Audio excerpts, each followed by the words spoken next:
Okay, guys, we got another guest today. Who am I here with? Zoe. Zoe. And where are you from, Zoe? I'm from England, Nice. Whereabouts? Bedfordshire. Bedfordshire. Shire. And you're also half what? I'm half Filipino. Sick. And tell me, you were born where? I was born where? Where were you born? I was born in Cebu City, Yeah.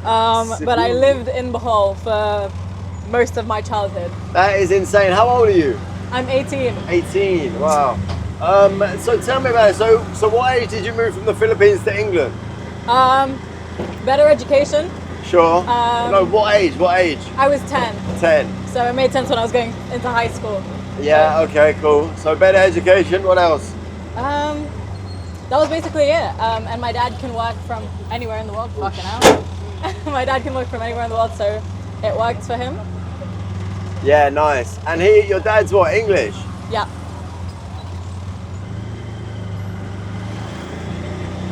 He's from Your England. dad's English and your mum's Filipina. Yeah. And how did they meet? They met at an environmental conference, Right. I believe. My dad's a marine biologist and my mom's an environmental lawyer. Oh, wow. Yeah. Oh, that's really cool. So tell me, okay, so moving from Philippines to England, what's the biggest culture shock? Oh. Everyone is more reserved In in England? Like, they keep to themselves a lot more. Sure, Whereas okay. in the Philippines, everyone's more, I don't want to say boisterous, but like, there's a lot of, it's a lot louder. There's a lot more culture Okay. around like sharing and like community, which I feel like the UK lacks a little bit in Yeah. some places, or at least where I live. I agree. And do you find like people in the UK, once you break them down a bit, like once you start chatting to them, they become more open, or do you think they're still quite reserved all the way through? Oh no, I do think they become a lot more open, but I don't know, the decibel level is very different in Yeah. social interactions. So true. I remember I was in Philippines not long ago and we were complaining actually that Filipinos just so loud, but so fun, so Oh my so much God. fun. So I would never complain. where would you want your kids? So let's say you have a baby in 10 years time, whatever. Yeah. Where would you want them to be born? In Philippines or England?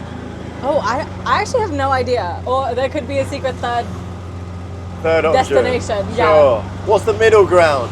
The middle ground. Yeah, I wonder what the middle ground is between Philippines and England in In- terms of culture. Middle. Like, you want me to name a country, or like? No, I'm just being a- curious. Something that's similar. I have no idea. Yeah, I don't. I don't have a clue. I'd say me maybe, but that's as good as it's gonna get. But no, I've got no idea. Okay.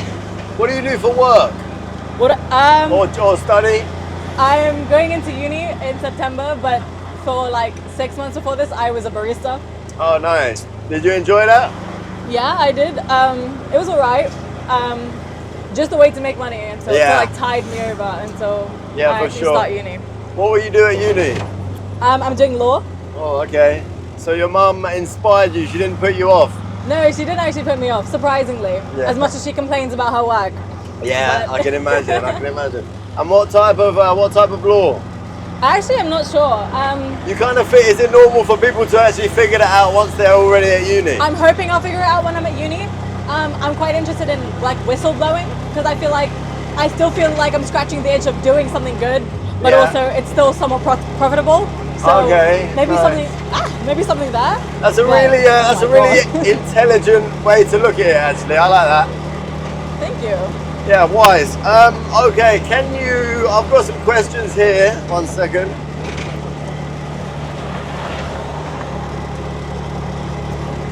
Choose a number for me between 1 and 50. And 50. Yeah. 32. 32. Have you ever met somebody who changed your life? Like changed your outlook on life? Oh, that's heavy. Changed my outlook on life. I don't know. I mean, I didn't really like meet him, but I guess my dad's kind of cool. Yeah, sure. He just has a very like, I don't know, pragmatic way of doing things, and I think it's it's not uncaring, but it's also quite not taking anything too seriously, and Yeah. I quite like that, and I quite admire that. So Yeah. that's something I'd like to adopt myself. That's really nice. And what about that do you like? What's the attraction for you? I don't know. I think it's like if you don't take anything too seriously, you can't like. I don't know. I feel like let me phrase this appropriately. I guess it's kind of hard to be disappointed by stuff, right? I guess, but also like it's just life, you know. Like it's gonna do its thing. So better to have a more positive outlook than be a negative Nancy. Yeah, 100%. Just go with it. Just go with the flow. There we go. That's the best way to put it. Yeah, that's 100%. why I quite like it. Yeah, sure. Where does your dad live now? Is he still in England? Yep. Do you think he'll stay there long term or? I'm not sure. I have no idea. He kind of does his own thing. He's a bit of a space cadet. Yeah, but, sure. He does a lot of work. Currently, he's in Java, Indonesia. Oh yeah. So cool. he still does like work for Asian Development Bank and things like that. But yeah. How long does he go away for per time? Sometimes up to like a month and a half, 2 months maybe. But that's like as bad as it gets. Right. Okay. Sure. He started staying home a lot more recently. Right. No, especially because of COVID. So he couldn't travel as much, and he kind of adapted to that. And so he does a lot more work in England now. Okay. Got it. How is it with your mum and him? Would you say they're quite opposite? Like her being a lawyer, very like disciplined, hardworking, probably a bit more of like oh you fucking dog. Oh my god. Sorry guys, nearly killed a dog. Yeah, do you know what I mean? I imagine your mum to be more serious and your dad very laid back and free spirited. I don't know, it works for them, so. Are they opposites? I mean, yes, in many ways they are, especially at the start when it came to the approach to my education. For example, when we were in the Philippines, my school was super duper strict, so like rigid and structured and only education based, whereas when I moved to the UK, my school was a lot more like, it's more holistic, I guess, is a better description of it. Yeah. But no, it works for them. They work together as a team quite well, so. Yeah, nice. They do say opposites attract as well, right? Exactly, that must be it. Yeah, nice. Choose another number for me between 1 and 50. 15. 15. What does living fully mean to you? Living fully?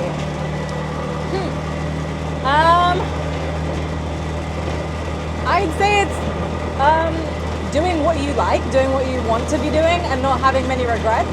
Okay. Not necessarily not leaving a singular stone unturned, but like if something piques your interest, do it. Or also, again, don't take anything that seriously, because if you get too comfortable, things will change. Yeah. So, I don't know. Where do Still you go with the flow, that kind of thing. Yeah, that's nice. Where do you kind of sit in terms of when people say like, "Oh, find your purpose in life"? Finding my purpose. Where do you sit? Are you like a strong believer in that? Where do you stand? I do think that everyone will find their purpose, but I don't think there's a set time or like schedule that you need to adhere to. Okay. There's no like standard for it. I'm also only 18, so what the fuck do I know? Yeah. No, you're wise. I can tell you're wise. So you're saying, it could be a thing they find later on in life. It doesn't necessarily have to be their career for the first half or whatever. That's cool. That is cool. I quite like that as well. I kind of think the whole purpose thing is too. It kind of complicates it for people. It's like trying to find your soulmate. If you're trying to search the world for a soulmate, you're looking for everything to be completely 10 out of 10 perfect. Yeah. Whereas if you just go for something that you enjoy or someone that you enjoy and could make things would be great. There's going to be ups and downs, but either way, I get you. That's cool. Yeah, so find a job that has meaning to you and fulfilling to you, but not necessarily like one purpose. I'm getting battered by the wind. I think. Are you? You can put your flaps down if you want. Oh no, it's okay. I'll survive. That did not sound right. I'll be alright.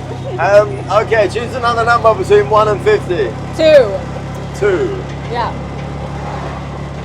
What is one lesson you had to learn the hard way? Oh, that's a good one. We're going deep, Zoe. Okay, we are, but like, it's gonna take me a second to think of something. Sure. What lesson did I learn the hard way?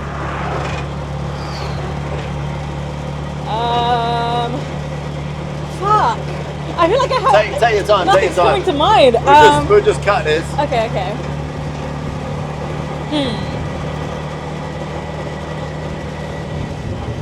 Lesson I learned the hard way.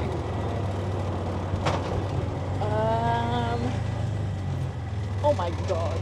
Sorry. That's okay. Freaking hell. I'm trying to think of something like profound, but I really can't think of any. Maybe I got lucky. Maybe I haven't had to. Fuck. I feel like I have a better answer in that, but something in me is not.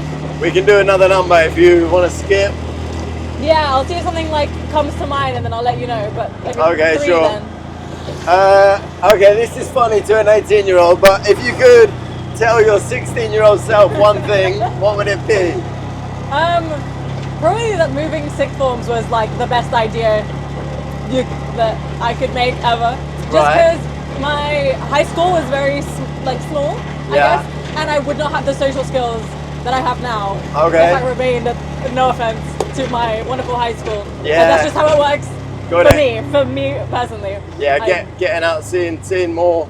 There's more out there than your bubble. Exactly, and like having to expose yourself to a place that, I don't know, everyone knew each other at the place that I moved to, whereas I didn't know anyone, and I feel like that was kind of a that's something tough. to get used to, like not something to get used to, but something to learn.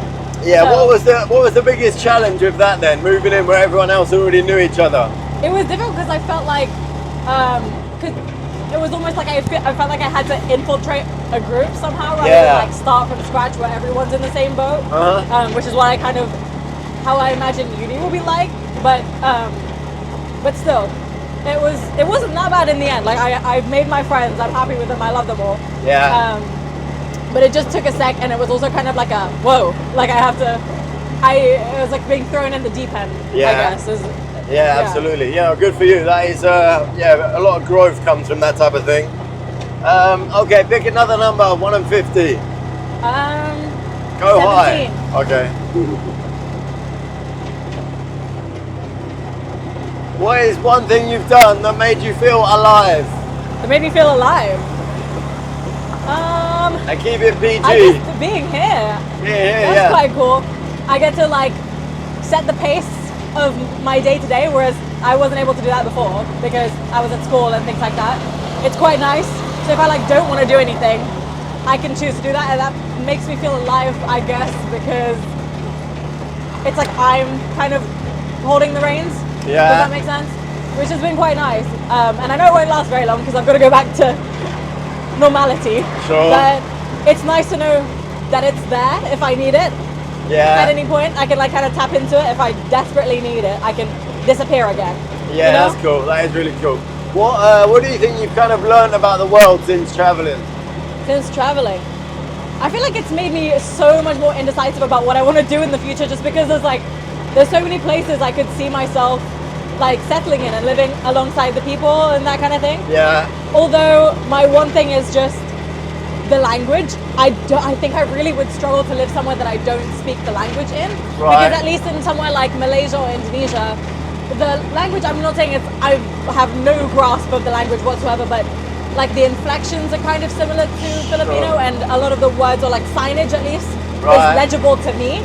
Yeah. But if I had to live somewhere like here or Thailand, I think I'd really, really struggle just because it's a different typeface, it's like a completely different set of syllables. Yeah. And I think that I would find very, I feel like I would probably feel like an imposter for the majority of the time I would stay in that country. Yeah, understood. And I don't think I could get over the fact that I'm just a tourist there. Like. Yeah, you never feel properly one of them. Yeah. Okay, another number between 1 and 50. 24. If today was your last day on Earth, what would you do? Oh my god. That's a great question. I definitely watch the sunset. I do love a good sunset. I would find like a hill or something and climb it.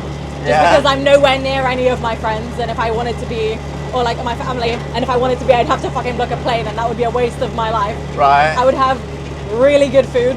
Yeah. What would I have? I don't know. I'd be happy to stay here just because the food is pretty good here. I don't know. Maybe rent a bike or something to Yeah. have some like alone time. Oh, really? Mull things over. You'd Yeah, want to just be walk you'd want to be alone and thinking. Well, Think to I yourself. don't really. It's either that or like people I haven't spent that much time with. You know what I mean? Yeah, that's true. Or like strangers, and I feel like I'd rather mull it over with my own company. Yeah, it's a bit intense with some strangers. Yeah, if it's my last day on Earth, I mean, I spend a couple hours with maybe like you guys at the hostel or whatever. Sure, But thank you. Appreciate beyond it. that, I feel like it would have to be very much a solo experience. Yeah, okay, I like that. That's quite cool. So you can become more like tranquil and ready for it. Exactly, exactly. Yeah, that's nice. Tell me about England, living in England. What do you like about it? What do you hate about it? I like it because I guess in the grand scheme of things, it's quite easy because, you know, free education, free healthcare, like that kind of thing. It is kind of a not bad place to raise a kid. Sure. In terms of but actually, national insurance. but like yourself, day to day, like in terms of culture, Yeah. what are people like? I don't really know what it's. I probably do, but I don't really know what it's like in the UK so much anymore. And like in schools and stuff, it seems like even though it was only a few years ago I was there, it seems like it's changed. It's changed quite a lot. I guess so. I quite liked being a student. That was really fun. Right. Just like having a group of friends that you spend, you know, every day with. And I like that. You know, I was saying that people aren't as friendly as they are in the Philippines, but once you get to know your group of friends, then there's not that much of a difference. Yeah, cool. So What are boys like? Just out of curiosity, what are 18-year-old boys like from a girl's perspective? feral, I guess. Some of them. What does feral mean? Like, I don't know. I've met a lot of guys that I think could do with some growing up, Yeah. but I'm not a guy. I don't know what it's like to be a guy. I don't want to. Yeah, they do say women grow up faster, don't they? Women grow up faster in like the teenage years, Yeah. for sure. But I will say though that I have quite a few guy friends, and sometimes they can be a lot easier to get on with because they're a lot more. I'm not going to say highly strung because I am a woman myself, but occasionally female friendship can be quite full on, whereas with guys, well, in my personal experience, it's a lot more laid back, Yeah, a bit more, much more chill, not so a lot more chill. not so serious. And there's a time and place for both. For both, I completely agree. Even for myself, I agree. What do you tell me about like Andrew Tate in England?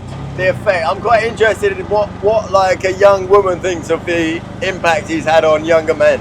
To be fair, the social circles that I hang out with don't really have any affiliation with Andrew Tate, just Right. because I'm not saying I'm picky, but I mean, at least the school that I went to, no one was really into that kind of thing. And I don't know, I feel like I'm a bit, well, my friends at least were a bit more mature than that, I would say. Yeah, sure. They so is it not? They kind of make out it's like a what do you call it? It's like I don't know. It's like a big thing. Like it's a big like cult kind of thing. But did you not really see that? Not really, just because, I don't know, it felt like a cult thing, but in a very like, you kind of have to be a little bit immature or like a little bit, you know, I don't know how to describe it, but I don't know. You have to be a certain type of person to fall for it, I feel like. Yeah. And I didn't really, with the people that I surround myself with, that wasn't a problem at all, and it didn't really get so far. I guess it's more. I'm thinking now. It's probably more like 11 to 14 kind of Yeah. age group that really had the whole full effect of There that. was like a pandemic. Yeah, pandemic. That's the one. But not really among the people that I hang out with, so I don't think that I'm qualified to speak on the subject. Yeah, in that sure. sense. Give me. Growing up in the UK.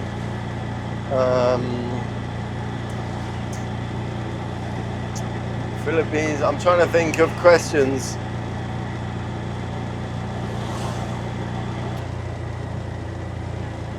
What did you miss the most from the Philippines when you moved to Mangoes, Mango? for sure. And I think I grew up on a mango orchard, Right. and so I became a bit of I'm a mango snob. Yeah. And I will say that I am a bit pretentious when it comes to mangoes. Sure. I don't like any other kind of mango apart from the ones you get in the Philippines, just because also I have a really cereal sweet tooth. And Filipino mangoes are like, I don't know, you must have tried one, right? Yeah, Philly, yeah. A lot. There's so much, I think they're called Carabao mangoes is the like Western name, but they're so much more sweet than any of the other options. Like in Thailand, I didn't eat any like mango sticky rice just because I can't stand the mango. Oh wow, even in Thailand? Even in Thailand. I mean, it was like okay-ish, but still. The closest, what is the closest? Actually, it was from here. A friend that I visited in Phnom Penh had a mango tree, and the mangoes were like reddish, and I've never eaten a mango that was reddish, but it wasn't. It was actually kind of not similar, but it was like close enough, and it was actually quite nice in a flavor profile itself that I was like kind of taken aback. That's crazy. So you didn't eat any mangoes in England, really? I tried at the start. I really did. But it doesn't live up to it. And a lot of the mangoes in England are Indian mangoes, and I'm not really a fan of those. Right, okay. And what about one thing you could take from England and give to the Philippines that isn't, make it a bit different, not healthcare or school or something like that? Sarcasm, maybe? Oh, really? I quite like British sarcasm. I like really dry humor. Yes. Because I feel like in comparison, Filipino humor is like quite in your face, but I quite like the nuance of something that's dry. Yeah, okay, that's cool. A little bit less. I like that. That's one of the things I don't really think of so much until I'm around English people again. A lot of English people, and I realise how much I miss it. Yeah. But yeah, so true. Americans don't get it either. Oh my god, I tried to sit through an entire episode of SNL and I fucking couldn't. It's just not funny. I'm sorry, but it's not for me. I'm really curious. I wish I could have like a chance to have a reasonable perspective from every country of the world to find out which countries are actually the funniest. But I feel like England are up there. I feel like British comedy is just British humor is just fucking hilarious. For I sure. just like how dry it is. But that's two English people saying that, so I don't know. Exactly. So who the fuck are we? Yeah, for sure. Okay, message to the world. Give me a message to the world. Message to the world. Yeah. Inspirational. Don't take life that seriously. Yeah, I know. It's like your dad, eh? I guess, yes. It really has like bled into me. I'm huge on that. I'm also big on the fact that happiness is a choice over when I get this thing. It is something you can practice and learn as you go, rather than for fuck's sake. And then a message to yourself in 10 years, please. A message to yourself in 10 years. I'm so proud of you. Keep going. I don't know. I hope it works out the way you want it to. And what is it that you want at this point? Oh my god. Give me the three big ones. The three big ones. Financial stability. I'm gonna be so boring. I might be the most boring 18-year-old on the planet. I don't know. My one thing at uni is I want to find like a group of girlies. I need my uni girlies. Okay. That's one thing I want to have achieved by the end of that, and hopefully be in the same profession or something of the like for them. Lastly, work on my relationship with my siblings. Make sure that it's as good as it can be. Nice. Beautiful. Zoe, wise beyond your years. I really enjoyed that interview. Thank you. Thank you very much. Appreciate it.